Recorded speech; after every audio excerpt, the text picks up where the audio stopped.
Milestone, a significant stage or event in the development of something, which means that things evolve or change. Like when you're new to a place or a way of life, it can be unsettling. And that's why in my previous video, I celebrated some of these milestones. But some milestones take shorter to come to, and others, well, they seem a little longer. Some permanent actually, which means that you just have to come to terms with it. Living in the Netherlands is great, but trust me, there are some struggles. So today, I'm breaking down some of my struggles, which may or may not be relatable. If you've experienced one of these, drop a comment and let me know. Let's go. I'm going to start with the almighty permanent one, which is the weather. The weather is such a thing in the Netherlands that culturally is just part of conversation starters or just general conversation. Dutch people just love to talk about the weather, and for good reason. Dutch weather is so fickle that there's never a dull moment. I kid you not. But one thing I admire about the Dutch is that the weather does nothing to prevent life from happening, unless it's a snowstorm or a blizzard or an actual safety hazard. My biggest annoyance about the weather will have to be cycling in the rain. I don't mind walking in the light drizzle, but having to do any important activity while cycling in the rain, like going to pick up my son from daycare, just kills me, especially when you add strong winds to it. I just can't. Dutch weather is like a toxic relationship. You don't like it, but you don't know how to get out of it, so you just deal with it.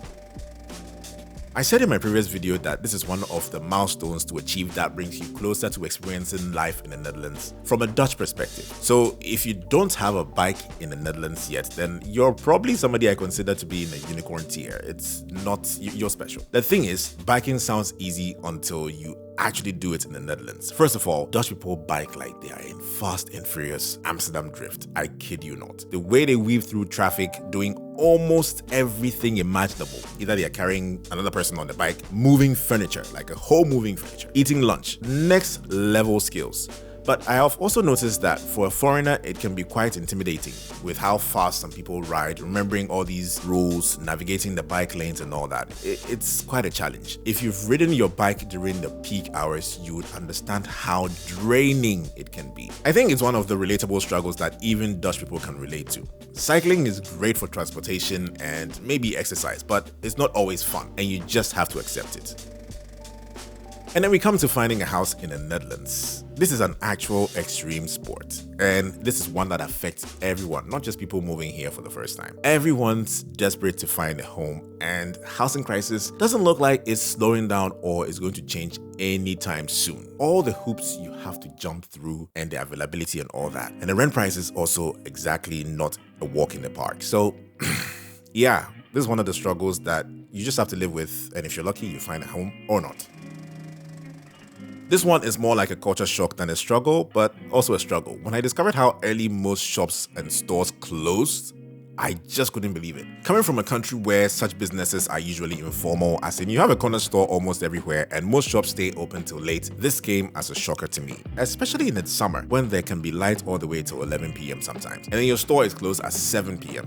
when the sun is still shining. I just couldn't deal. And the opening times, I guess, is also a cultural thing or a cultural difference. And I'm speaking about my experience as somebody who's lived in West Africa or traveled to other West African countries. We are super early birds, so by 6 a.m. you can find some stores already open for business, depending on what they sell. And it's convenient because most people are already out as early as 5 a.m. anyway. So yeah, this has been one of the culture shocks / struggles here in the Netherlands for me.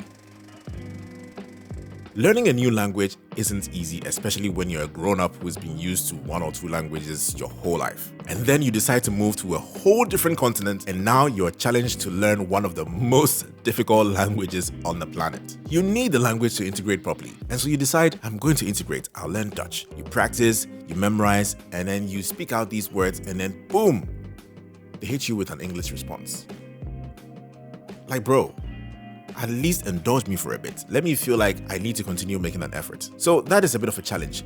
If you actually really want to learn Dutch, it's going to be up to you to discipline yourself, practice, and push through, because the country has a very large English-speaking population, and you can live here for a decade or more and still not be able to make decent Dutch conversations. I didn't know how big collective fear can be until I came to the Netherlands and discovered the fear of the blue envelope. It's such a powerful piece of stationery that You can be having an absolute best day of your life till you see one blue envelope, even if it doesn't belong to you. The blue envelope, for those who may be watching this out of the Netherlands, carries with it the dreaded tax information. Tax in the Netherlands is like Voldemort. And frankly, I have to say that I didn't understand what the fuss was all about until I registered myself as a freelancer. Besides the high taxes in the Netherlands, it's also a cumbersome process to file. And so for a foreigner and a freelancer, you're only left with the option of employing professional help. And this is advice that also comes from the tax authorities themselves. Even native Dutch self-employed people seldom do their own taxes if they can afford the services of a bookkeeper. So yeah, I too have inherited the dreaded feeling of finding one in the mailbox.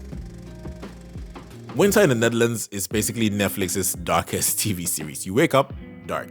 Daytime, moody. Then back to dark at 4 p.m. tops. And I have to admit that for me, winter was never an issue in our previous visits before moving here, mainly because personally, I would choose the cold over the heat any day. When I tell people this, especially a guy who has lived his whole life in Ghana, they look at me like, yeah, that's weird. That's because I'm first and foremost a house buddy. I am a hermit.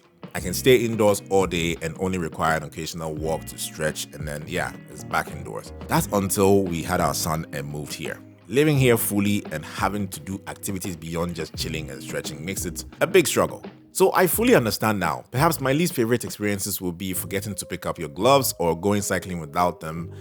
And cycling, especially when you have issues with your bicycle lights and you have to constantly remember to pick up the extra ones that you purchased to hang on the bike. Yeah, it's just a chore. I didn't enjoy that part, besides your fingers feeling like they could fall off and the wind hitting you. So I'm glad that the light is starting earlier and staying longer, but it's definitely one of those struggles that you just have to get used to when you live in the Netherlands. The sun is basically on vacation for 4 months, and you're just out here surviving. So yeah, living in Netherlands is amazing, but these struggles are very, very real. Which one do you relate to the most? Drop a comment below, like this video, and don't forget to subscribe for more content. Tot ziens!